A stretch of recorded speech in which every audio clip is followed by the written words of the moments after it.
noches, esto es Charlas Animadas de ayer y hoy.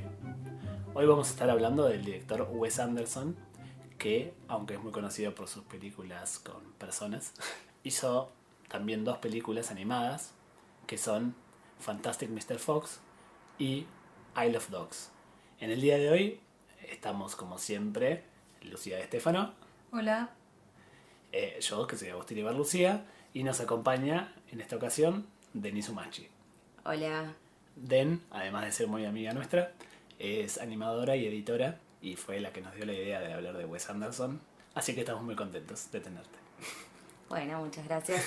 Además soy muy fan del stop motion, que es la técnica que usa Wes Anderson en sus películas y que me parece que vamos a hablar bastante de eso hoy. ¿Querés contarnos, para quienes no saben, qué es stop motion? Les cuento. Stop motion es una de las técnicas de animación más antiguas.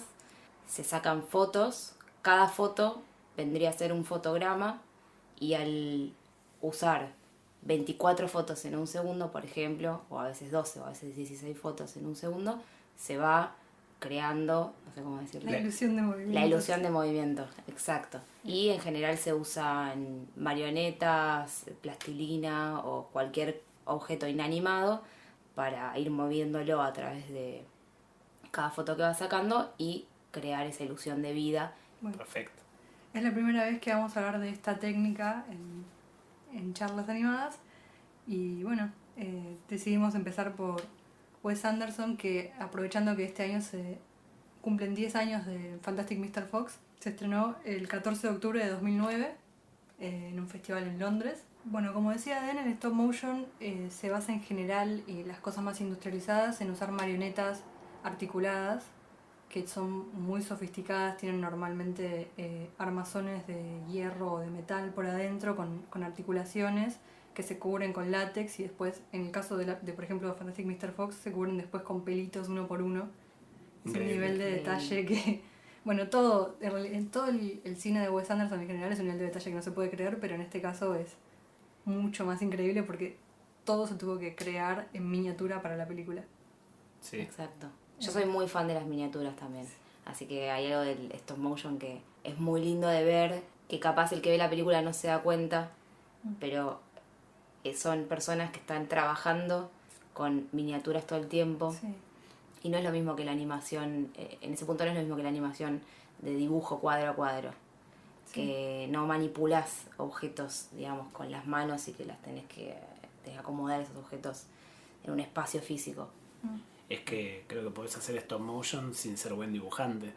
Claro. Al igual que se puede animar sin ser buen dibujante, ¿no? Sí. Pero creo que la animación tradicional esos son dibujos animados, mientras que stop motion son esculturas animadas, muñecos animados. Sí, o cualquier cosa animada. Hay O mucho. cualquier cosa animada, tipo, un cuerpo animado también, Claro. o sea, y Claro, Sí. claro. Se le suele llamar, por alguna razón, nunca entendí el nombre, a las personas, cuando agarras personas y las trabajas como stop motion, a eso se le llama pixelation. sí. Nunca entendí por qué el nombre, pero Sí, bueno. no sé. Es toda otra rama de... Pero yo lo considero como stop motion también, no sé Claro. qué piensas. Yo también. Porque tiene que ver con la diferencia entre que uno sea crear sobre papel, como que se basa en dibujos, o creación de imágenes creadas, no sé, digitalmente, con filmar la realidad y animar la realidad de alguna manera, que es algo que la animación lo hace como medio de costado, no es el cine que prendés la cámara y filmás la realidad. Sí. Y además tiene que ver con que en algún punto se vea lo artificial de esa creación de movimiento, de esa ilusión de movimiento. Claro. Porque Sí. en el CGI, cuando se hacen películas o videos en los que uno trabaja con animación 3D y se recrea, por ejemplo, un dinosaurio y quieren que sea muy realista la forma en la que se mueve, se intenta borrar todo lo que se pueda del artificio. Y justamente en stop motion es una técnica en la que se busca que ese artificio se vea de alguna manera, que se vea que al mismo tiempo que estás viendo esa ilusión de movimiento, estás viendo cómo fue creada.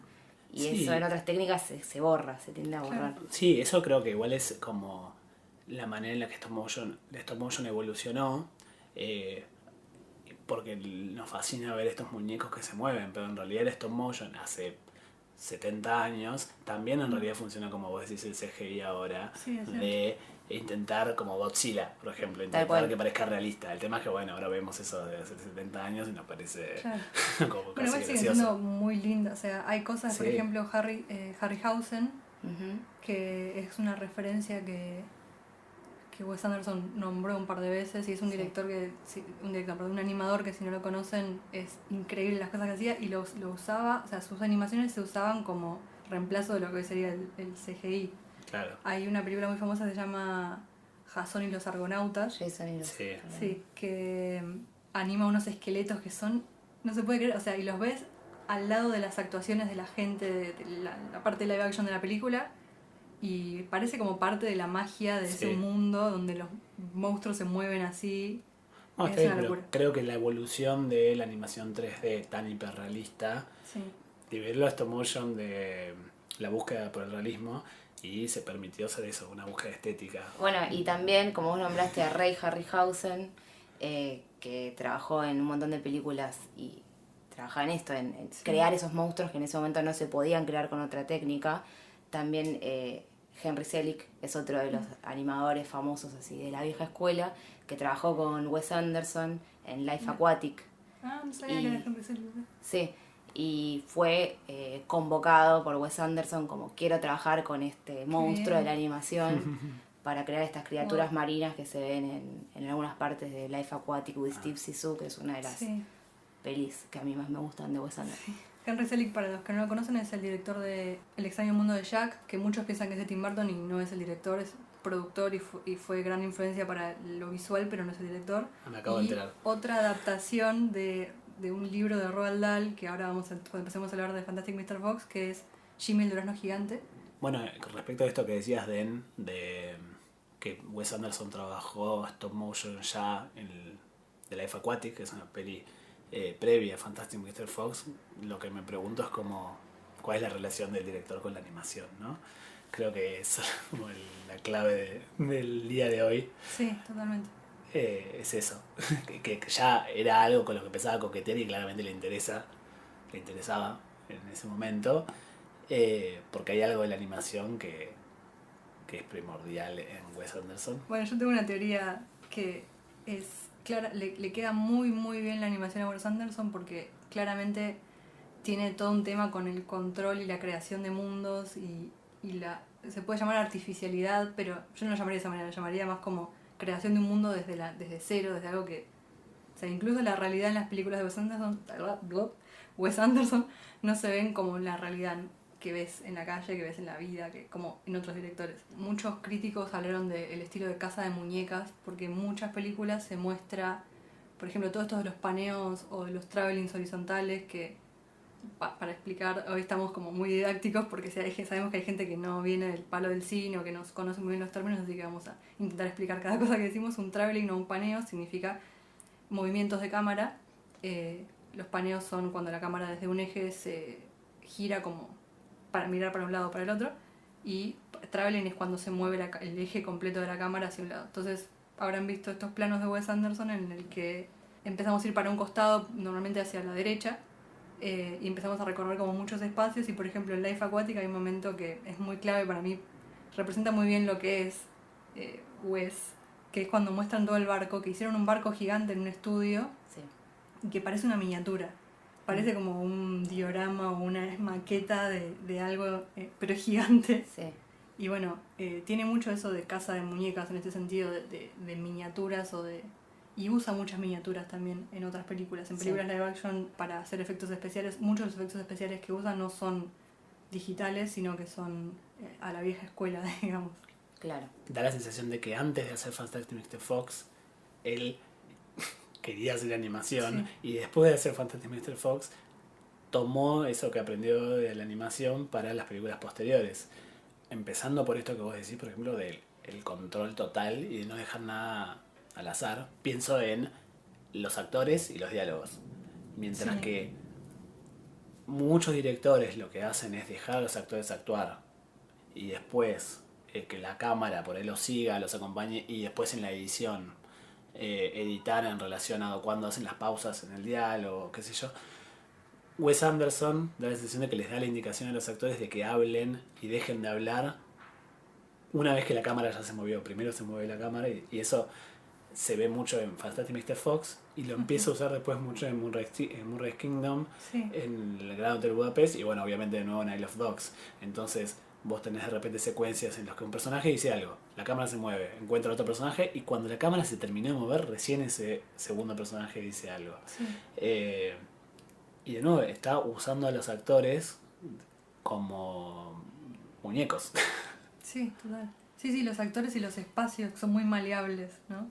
Sí, hay algo que también tiene el cine de Wes en general, que es que cada personaje de sus películas podría llegar a ser una caricatura de sí mismo. Si pensás en los personajes de Royal Tenenbaums, uno se puede disfrazar de ese personaje porque tiene sus características súper exageradas. Entonces ya Wes en sus películas de live action no trabaja con la realidad en sí, sino todo está un poco exagerado. Y eso es algo que también en la animación, lo que se habla más que nada en stop motion, en la animación tradicional, es que lo particular de la animación no es recrear el movimiento cuadro a cuadro en sí, sino es recrear el movimiento y hacer que de alguna forma ese movimiento sea gustoso de ver.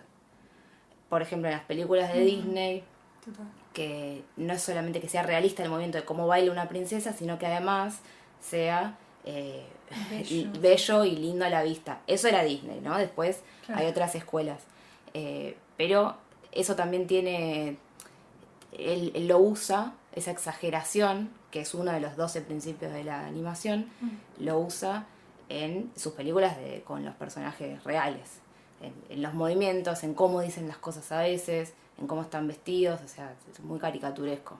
Y es muy gracioso porque los personajes, los actores son muy caricaturescos, pero después los muñecos tienen algo como muy, muy humano. De repente estos perros no están teniendo estas expresiones de Disney o de Warner que se les estira la cara, se les sale agrandando mucho los ojos, sino que hablan con ese tono de voz así medio neutro, dicen el diálogo como, al igual que lo diría un actor. Exacto. Sí. Eso es lo lindo, como la mezcla que hace, la mezcla de y del mismo técnicas. Y creo que eso de la mezcla o encontrar el punto medio entre la caricatura y lo humano también se ve, por ejemplo, en encontrar el punto medio entre lo infantil y lo adulto, en el hecho de que estás viendo una película animada, pero de repente trabaja temas adultos, o estás viendo una película como Royal Tenenbaums y parecen personajes totalmente aniñados. De hecho, es muy común en los personajes de Wes Anderson el adulto niño, que en inglés se dice como el man-child. O los niños adultos en Moonrise Kingdom. Exactamente lo opuesto también sucede. Creo que ahí está el humor también de Wes Anderson. Sí. El humor está en esos contrastes entre lo adulto, lo niño, lo animado y lo humano. Sí, y bueno, y con respecto a Fantastic Mr. Fox, se dice que esa fue una de las películas más exitosas y mejor recibidas por la crítica, porque ya de por sí, por ser una película animada, es planteada como una película para niños. Sí. Y... Sin embargo, la película, viéndola no dirías que es una película para niños. No, pero sí porque es una adaptación de un libro para niños. Pero eso mismo pasaba creo con Roald Dahl, que es el autor de quien está adaptado el libro, que tal vez lo conozcan de libros como Matilda, que hay un montón de películas adaptadas. Charlie la fábrica de chocolates, bueno, Jimmy el Durazno Gigante que dijimos hace un rato, que pasaba lo mismo. Si nunca leyeron a Roald Dahl se los recomiendo un montón porque tiene unos cuentos particularmente muy lindos y está apuntado para niños, a pesar de que tiene cosas para adultos. Incluso las cosas para adultos se sienten muy parecido al tono de Wes Anderson. Y son como infantiles, pero a la vez un poco turbias y un poco oscuras y muy, muy interesantes. Y está muy bueno. Un dato de color que les voy a contar. Para prepararse para escribir el guión de la película o reescribir un par de escenas, fue Wes Anderson junto con Noah Baumbach, que es el coescritor. Fueron a la casa que solía ser de Roald Dahl, que bueno, se murió hace bastante tiempo, pero la viuda los recibió en su casa y se quedaron como 2 semanas ahí escribiendo y anotando detalles del estudio del tipo que estaba todavía intacto, así, y copiaron un montón de cositas que están en la película. Y en entrevistas Wes Anderson habla de que él creía, siempre creyó que el personaje de Mr. Fox está basado en Roald Dahl. Y bueno, quería como mantener eso, aunque en realidad está vestido igual que Wes Anderson, si lo ven de alguna manera. Sí, igual a Wes Anderson. Tal cual. De hecho, en muchas entrevistas lo ves que está vestido con el mismo traje de corduroy camel Bueno, que lo hicieron en miniatura. es interesante cómo fue el proceso de armado de Fantastic Mr. Fox. Para hacer stop motion, uno tiene que primero grabar las voces de los personajes para después animar en base al timing o el tiempo que llevó esa voz, ese diálogo en decirse. Entonces, en general, toda la animación se graba primero la voz y después se anima. Salvo algunos casos de, por ejemplo, Miyazaki no lo hace. Mirá. El anime, en realidad, en general no lo hace, pero si ven las bocas del anime, cómo se mueven, no hay tanto lip sync ahí, no hay tanto sincronía. Entonces, se hace para poder hacer la sincronía. Es más fácil que los animadores animen una sincronía sobre una voz que ya exista, que los actores de voz intenten copiar lo que hizo el animador. Claro, hasta tenés la cantidad de frames que vas a tener que animar para poder reproducir en imágenes ese diálogo. Y en general estas voces se graban en estudio, o sea, en un ambiente súper controlado, pero Wes, él lo que hizo fue ir a grabar en locaciones reales con los actores que hacían de Mr. Fox, de Ash, etc. Y grabó en una granja, en distintas locaciones reales. Y lo que contaba es que en el proceso de animación se siguieron grabando estas voces y se iba reescribiendo la película a medida que se animaba. Que eso también es muy raro de hacer en animación. Sí. En general no sucede. Sí, de hecho cuando se nombra como la excepción. Como Miyazaki, claro. Siempre se dice Miyazaki que escribe las películas sobre la mancha en que las hace y es tipo... vos sos un asesino de productores. Y porque no se hace porque es más caro volver a rodaje, siempre es algo que es un no grande. Claro. Un dato de esto que decías de que se grabó en locaciones reales, vieron que en momentos de la película pasan de repente avioncitos por el cielo, como esas cosas porque de repente se fueron a filmar un lago y pasaba un barco por atrás. Claro. Y en vez de sacarlo, como no tenían el control del sonido porque no estaban en un estudio, dijeron, bueno, pongámosle un avioncito para que anime ese sonido y le dé un porqué en vez de que sea un error. Claro. Eso es muy bueno. Buenísimo. Como hablábamos antes de los efectos especiales, que se trata de evitar, le escapa al CGI y a lo muy digitalmente creado, tanto en Mr. Fox como en Isle of Dogs, todos los efectos especiales, que serían humo, fuego, agua y esa clase de cosas, se hicieron también sin usar computadoras. El fuego eran pedazos de plástico animados o de jabón, leí rarísimo. O por ejemplo el agua era film de envolver la comida, sí. Con eso hacían el agua, claro. O el humo era algodón, se ve muy claramente que es algodón. Sí, las explosiones. Pero sí tienen esto de que usaban mucho la pantalla verde. En las películas live action de Wes ves un plano muy típico que es el personaje en un primer plano centrado y mucha profundidad de campo, porque usan lentes muy angulares que serían lentes que captan mucho espacio. Entonces, como estaban filmando miniaturas, tenían que estar muy cerca del lente y los lentes tienen un límite al que te puedes acercar para que siga estando en foco. Es como cuando te acercas algo mucho a los ojos y ya no puedes hacer el foco ahí tan cerca. Entonces tenían que usar la pantalla verde para poder poner en postproducción un fondo que estuviera en foco, porque claro. No había manera sino de lograr ese tipo de lentes. Claro, mirá.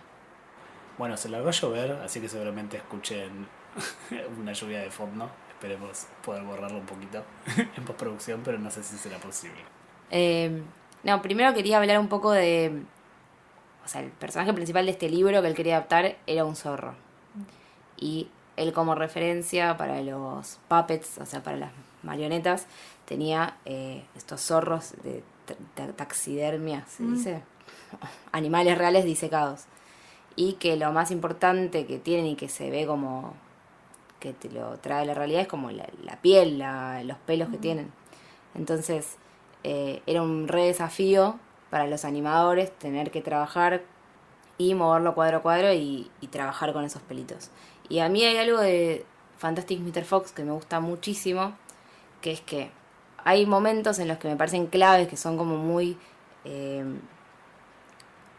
pensados, y eso me parece que es muy pensado desde la visión de Wes Anderson y no de los animadores, que son estos momentos en los que el frame se queda quieto, como se pone on hold, como se llamaría en la animación más digital. Sí. Y son, por ejemplo, cuando pasa algo y Mr. Fox se queda mirando a la pantalla, se queda mirando como a donde sería cámara y se le ponen los ojos quietos, pero en esos momentos se siguen moviendo los pelitos, por ejemplo, que es algo que no pasa en otro tipo de animación que usa el frame on hold, y eso me parece muy interesante porque es un poco recrear la realidad ahí, es como si hubiera un vientito que sigue moviendo el pelo más allá de que están usando esta técnica que es la de usar un frame específico y dejarlo quieto para crear una sensación de, ¿cómo se diría? De Una pausa. una pausa y una sensación de impacto. Claro, además es como una solución al tema de que cuando se mueve el personaje, cada vez que lo mueves, lo mueves con la mano, entre foto y foto, le vas a tocar un poco los pelos, entonces es muy difícil que quede igual todo el tiempo. Entonces, ante ese problema, está esta sensación de un vientito que le Claro. corre. Le tocan los pelitos también cuando incluso está quieto el personaje. Exacto. Muy bueno. Bueno, creo que es algo que en general en toda la película como que se abrazó mucho, a pesar de que hablamos mucho del control y de esto del control absoluto que tiene Wes Anderson, es como que se abrazó un poco la imperfección, como esto de los pelitos se usó para algo estético, lo del avión que hablábamos recién, que era un barco que sonaba raro, o no sé, un montón de cositas así que le dan como una cosa más viva a la película, ¿no? Como menos industrializada y plástica. ¿Cómo termina Fantastic Mr. Fox? O sea, voy a spoilear. ¿Saben los que están escuchando? Acá suena la corneta del spoiler. Corneta el spoiler. Terminan todos viviendo bajo tierra, teniendo que esconderse después de varias cosas que sucedieron. Y terminan abrazando esa adversidad de tener que esconderse y no vivir tan cómodos como antes podían salir a la zona exterior Claro. sin problemas. Y terminan arreglándoselas, digamos. Es como, están pasando estas cosas, bueno, nos las arreglamos. Eso pasa en la historia. Claro. Y al mismo tiempo pasa en la animación y en la forma en la que se va en el sonido, en la música, me imagino que también. O sea, Pero lo que bueno. pasa es que, claro, no sé si a Wes le interesaba animar, le interesaba tener una película animada por todo lo que le puede brindar sobre el control de la imagen, la plasticidad de la imagen, pero no sé si le interesa como un animador que por ahí también es dibujante, le interesa ver la compresión, la expansión de los personajes, dibujar un anticipo, un take, como diferentes cosas que quizás son placeres de animador, pero no de Wes como director y como su visión artística. O sea, es interesante compararlo con otros directores, porque yo creo que dentro de todo fue muy exitoso su entrada a la animación. Sí. Le queda muy bien y comprendió finalmente, creo que aprendió a navegar el mundo de estar 2 años para hacer una película nada más de rodaje, que es algo que en un rodaje de live action tarda como mucho, 1 mes, 2 meses, y es una locura. Sí. Y bueno, creo que lo entendió muy bien, a diferencia de, o sea, creo que al compararlo con otros directores que hicieron un camino similar, se nota, como por ejemplo hay un caso, Juan José Campanella, que hizo Metegol, y él mismo en entrevistas decía que no sabía en la que se estaba metiendo. Fue como esta tendencia que tiene lamentablemente mucha gente a menospreciar la animación o a creer que es algo primero solamente infantil o que es algo como muy simple, algo dibujitos animados, sí, qué sé yo, y cuando se encontró con el trabajo que llevaba a realizar una película animada, se le fue todo al carajo de presupuesto, le quedó para mí una aberración, porque para mí personalmente Metegol es un espanto de película, un Frankenstein que no tiene ni pies ni cabeza, y eso habla muy claramente de que no sabían a qué se estaba metiendo. claro. Y que eso subestimó mucho a la animación. Pero bueno, hay otros casos también que me parece tal vez un poco más interesante porque volvió a intentarlo varias veces, que es un director que a mí me gusta muchísimo, que es Robert Zemeckis, que tal vez lo conozcan como de películas como Volver al Futuro o Forrest Gump. Bueno, y es un director que se asomó mucho 3 veces a la animación y todas las veces le salió muy mal para mí. No sé si vieron, por ejemplo, El Expreso Polar. Qué película mala. ¿Viste? Beowulf, que no la llegué ni a ver Ni porque idea. no pude ni siquiera. Y después hay una más que es la de Scrooge, los fantasmas de Scrooge o algo así. Mala también. Horribles, Sí. horribles. Y tiene todo un tema con que yo, para mí, el problema principal con esas películas es que el estilo de animación que eligió es horripilante, que es como una especie de hiperrealismo que no está bien logrado.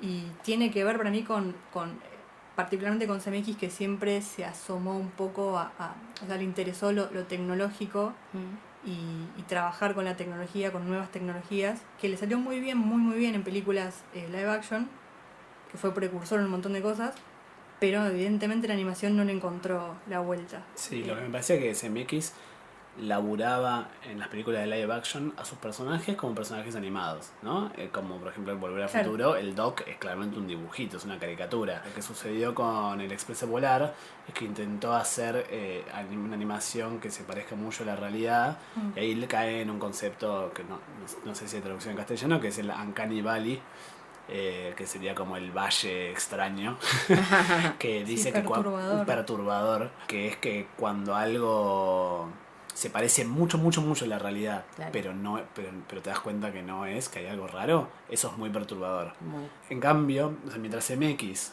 labura muy bien con los fondos reales y los espacios reales, y laburaba los personajes, a los actores, como a caricaturas, me parece que lo que Wes Anderson hace es manejar el mundo como si fuera una casa de muñecas, como si fuera una animación, y después a los personajes animados los hace actuar como humanos. Sí, Y eso salió muy bien. sí. Yo quería hablar de Life Aquatic. Primero quería decir algo que, bueno, el animador al que contrataron fue Henry Selick, ya lo hablé, pero que es impresionante porque terminaron haciendo un tiburón. Vieron que en la Sí. última escena de Life Aquatic hay un Sí, tiburón, que es el tiburón jaguar. Y Henry Selick dijo que ese era uno de los puppets más grandes de la historia que había visto Wow. en animación. Yo pensé que era una miniatura, ¿no era una miniatura? Claro, no era una miniatura, Wow. le hicieron en tamaño como para que coincida con el tamaño de la nave en la que entraban ellos. Mira. Increíble. Increíble. Wow. Y lo animaron. O sea, Bien. sí, increíble. Bueno, y en esa película hay varios momentitos en los que Sí. se dan, entra la animación stop motion. Hay un momento en particular en el que aparece un caballito de mar. Sí.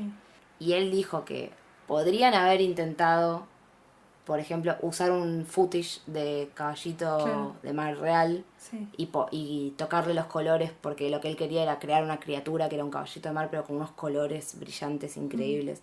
Podrían haber hecho algo así. Pero él quería al mismo tiempo que sea un caballito de mar que se mueva como un caballo.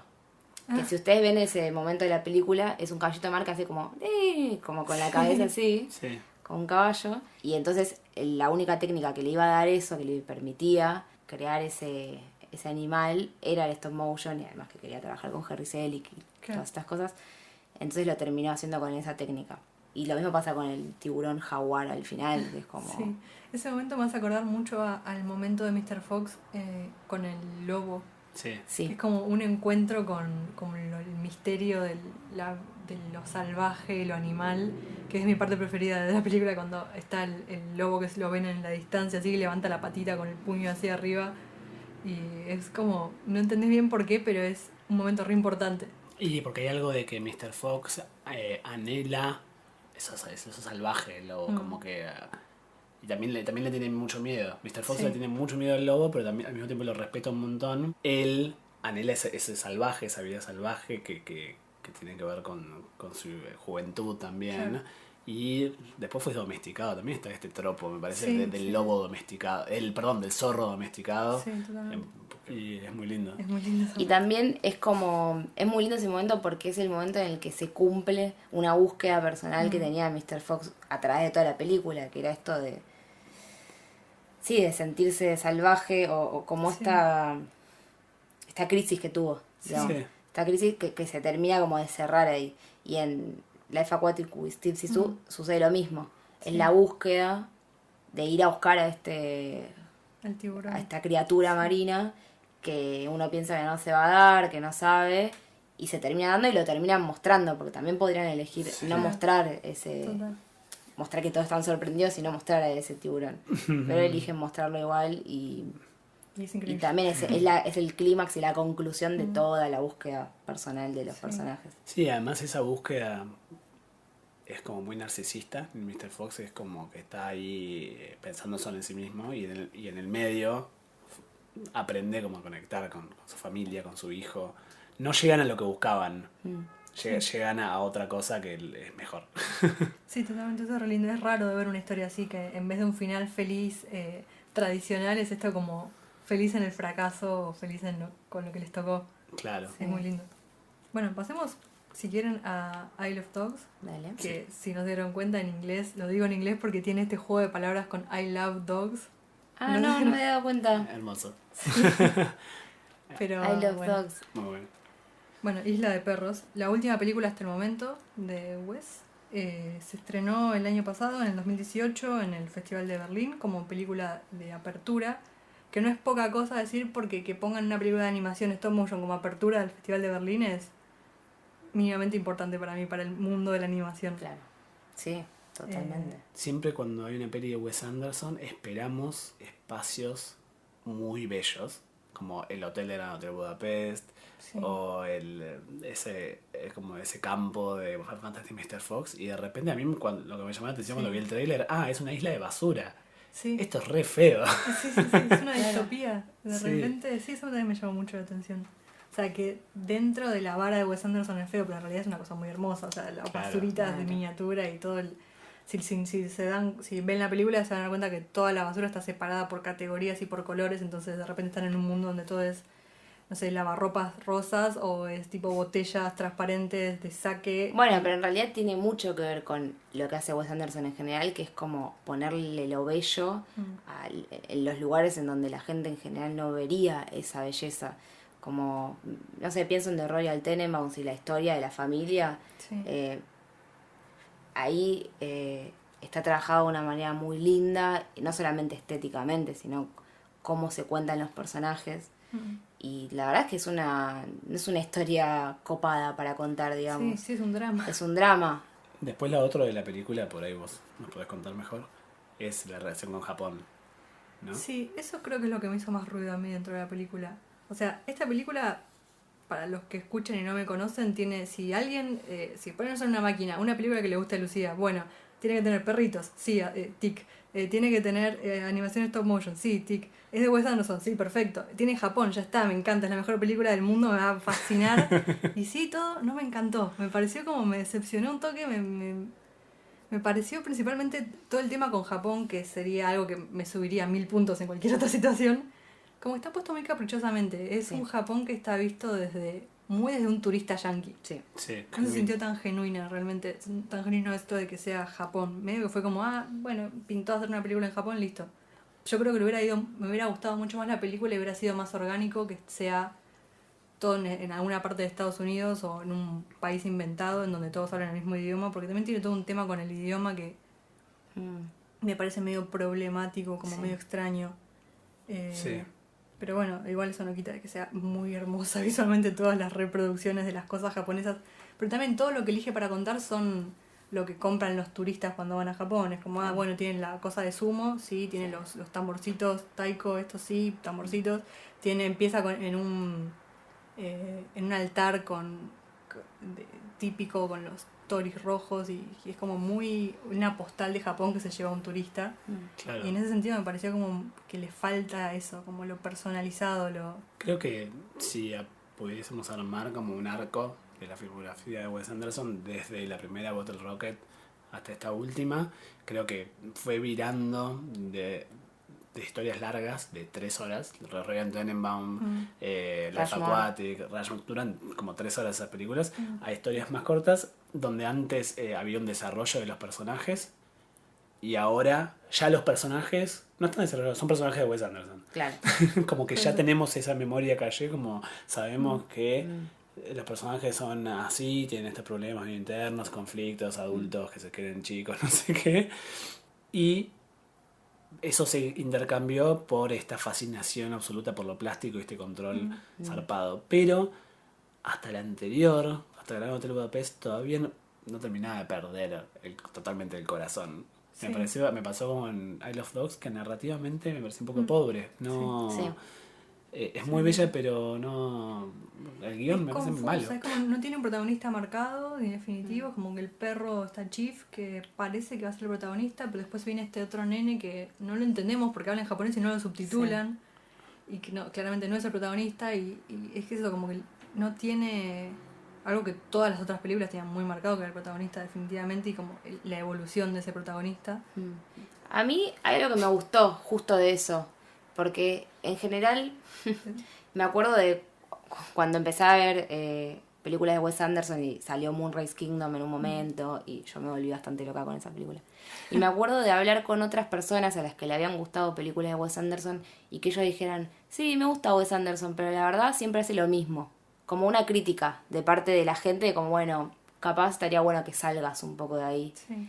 Y a mí no, a mí al contrario, me parece súper una celebración que un director pueda mantener un estilo y seguir ampliándolo, pero siempre en lo mismo, y poder hacer películas que tengan consistencia, digamos, Sí. como que coincidan con sus anteriores. Me parece que es re difícil Sí. y lo celebro. Pero hay gente a la que, bueno, Esta Pero crítica que decís que vos escuchaste de personas diciendo se hace siempre lo mismo, sí. me suena mucho cuando alguien critica, por ejemplo, un género, que critican, a mí no me gustan las películas de terror porque son todas iguales. Claro. Y ahí me parece que la clave está en que géneros y estilos son ambas cosas conjuntos de rasgos. Mientras que el estilo es un conjunto de rasgos repetidos en la filmografía de una persona, el género son rasgos que se repiten a través de muchas personas y es como, bueno, para agrupar y para vender y para por ahí transmitir información más rápidamente. Si vos sabés que estás viendo una ciencia ficción, listo, hay cosas que la película no te tiene que explicar porque ya sabés que estás viendo una ciencia ficción. Claro. ¿Qué es lo que pasa? Cuando alguien critica es todo igual, no están entendiendo que la joda es ver las diferencias dentro del todo igual. Cuando alguien dice no me gustan las películas de terror porque me parecen todas iguales, probablemente vio 3 películas de terror. En cambio, la persona que es fanática de la peli de terror, que se ve 2 todos los fines de semana, va y dice, no, esta es diferente porque en esta la chica entra al sótano de esta manera sutilmente diferente a la otra. Claro. Entonces Wes Anderson pasa lo mismo. También un poco creo que repelen los rasgos estilísticos o genéricos que son muy obvios. Mientras que algunos directores su estilo pasa por cosas del guión o cosas más ocultas, Sí. los rasgos estilísticos de Wes Anderson son muy explícitos. Muy. Y eso quizás a alguien le puede parecer, otra más, como si fuera una obviedad. Y digo, Claro. algo Sí, de... como que se agotó un toque de la Claro. novedad que causó al principio y Sí. eso no significa que pierda valor, pero bueno, frente a los que lo ven como muy superficialmente, sí. Claro. No, y con eso que decías de que el estilo de Wes Anderson es particularmente un estilo muy reconocible, muy fácil de decir cuál es su estilo, de reconocer sus técnicas. Sí. Es un estilo que se reprodujo mucho, o sea, durante unos años hubo un montón de publicidades, Parodias, comedias que hacían cosas como Wes Anderson y entonces también se agotó mucho por ese lado. Claro. Sí. Que no tiene solo que ver con las producciones que él hizo, sino con toda la producción que se dio alrededor de Totalmente. su obra. Sí. Igualmente yo creo que esto que decís es muy reconocible, pero el estilo de Wes Anderson también pasa mucho por el guión para mí. Y eso es lo que falla en esta película. Claro, exacto. En lo que, no sé si falla, pero en lo que está más flojo que en otras. Y en esa clase de cosas acá hace un poco de agua la película. Sí. Claramente lo visual no hace agua, lo visual es hermosa por Sí. todos lados. Sí. En la cuestión de género está medio floja la peli. Sí. ¿De Tenía- género ciencia ficción o género...? no, género Ah. masculino y femenino Bien, y sí. todo eso. Sí. La peli tiene un montón de perros varones y la única perra mujer es la perrita mujer que tiene la Sí. pestañita diferente como Sí.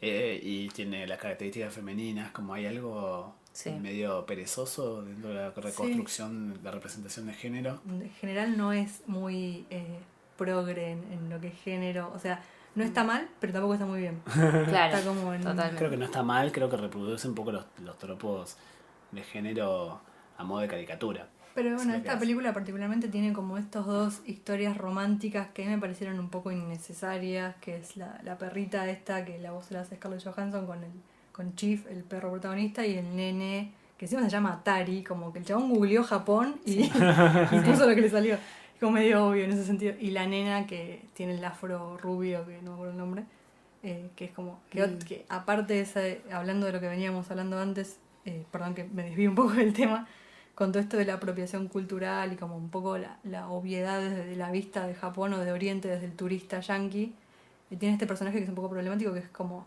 la mujer blanca o el chabón blanco salvador, el white savior le dicen en inglés, Sí, que yankee. es como, claro, viene a salvarlos a los exóticos, digamos, Sí, que es medio un problema. Sí, Totalmente.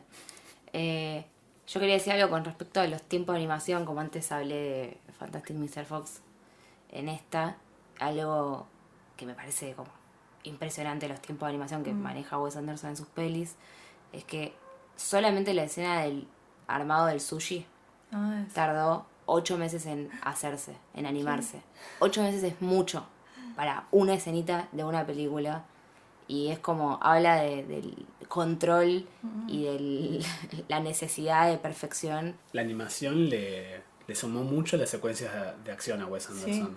Mientras que las secuencias de acción de la de Life Aquatic y Royal Tenenbaum son como por ahí, usa acá un poco de cámara en mano y tiene cierta desprolijidad. Después de haber hecho Fantastic Mr. Fox, empezó a hacer secuencias de acción que de repente tiene esta cuestión animada.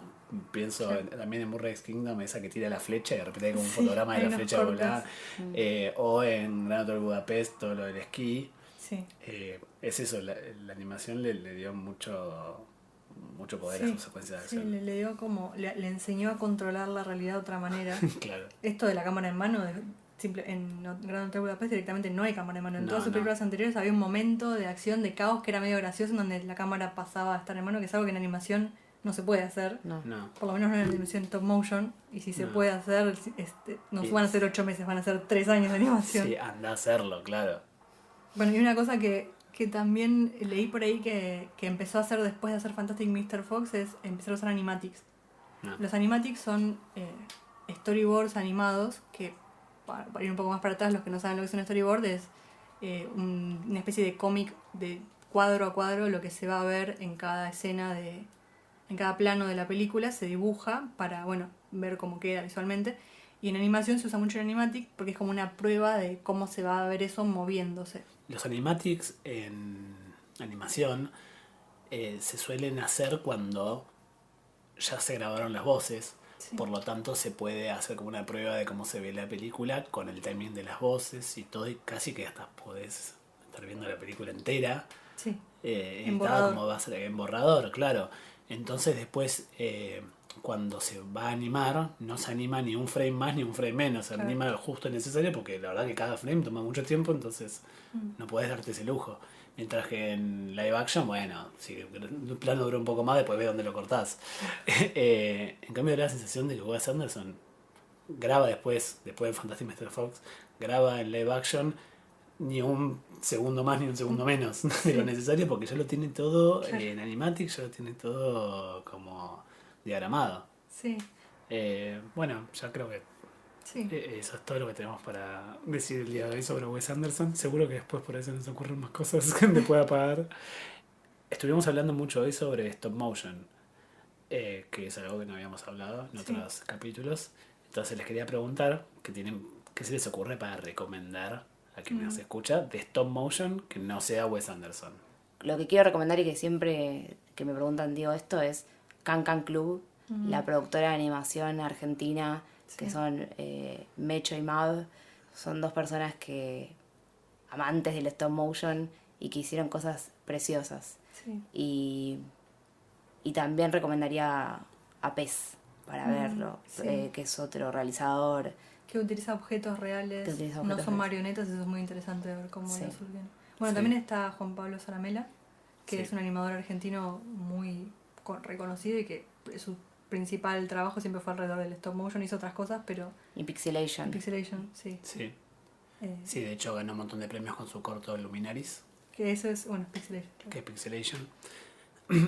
Me gusta que hablemos de realizadores argentinos, que no nos suele suceder acá en el podcast. Tenemos que hacer un Un especial. Tengo que trabajar un poquito en eso, me parece, Sí. en ese tema.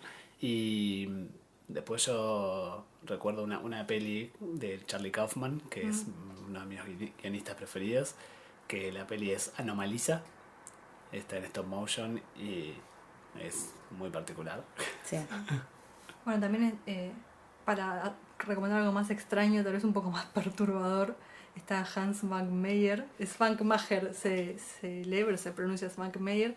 Bueno, pero tiene muchos trabajos realizados hace bastante tiempo que son muy entre perturbadores e interesantes, Sí. muy oscuros, muy oscuros, para nada infantiles, pero sí muy interesantes del lado de la animación y de lo que logró con plastilina, también con objetos. Todo lo contrario de Wes Anderson sería, porque tipo, no usa color, Claro. plastilina y, Sí. y recortes de cabezas que no están atados a ningún personaje. Y sí. Pesadillas animadas. Pesadillas. Sí. Está buenísimo. Bueno, si se les ocurren algunas otras cosas de las que no hablamos o de las que tengan ganas de las que hablemos, tanto de stop motion como de cualquier otra cosa, nos pueden escribir a nuestro Instagram, que es @charlasanimadas. Muchas gracias por escucharnos, como siempre. Gracias, Den, por venir. Gracias, Dem, por... Gracias a ustedes y voy a seguir escuchando los próximos capítulos que hagan porque amo este podcast. Ah, nos escuchamos la próxima. Chau. Chao. Chao.